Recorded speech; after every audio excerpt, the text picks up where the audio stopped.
Good afternoon guys, GTA Cars po. So meron tayong unit dito for leasing na to. So tapos yung other yung mga transmission niya. So ngayon, ang gagawin natin is papalitan natin ng brand new na radiator.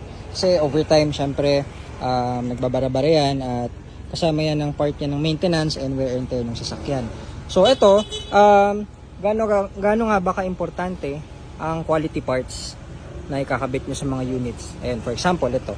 So kita nyo to guys, ito makapal, ito yung original. So over time, nakita nila na mas medyo nagkakaganyan, nagkakalit. So ang mga ginagawa na nilang radiator na bago, mas makapal na.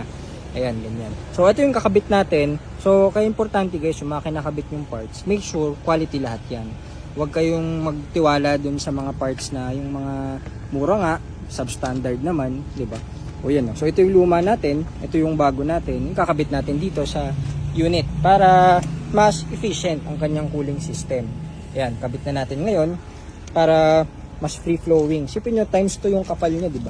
So mas free flowing yung tubig niya. Mas less yung chances na umaga mas tatagal siya bago magbara.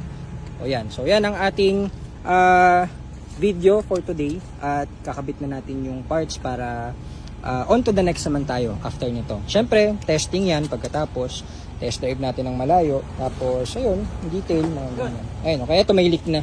So, overtime, yan guys, yan ang mga cause niyan. Yung mga overheat. Maliit na bagay lang yan, pero pwedeng kapag napabayaan, madama yung iba, katulad ng engine nyo. So, very important, cooling system.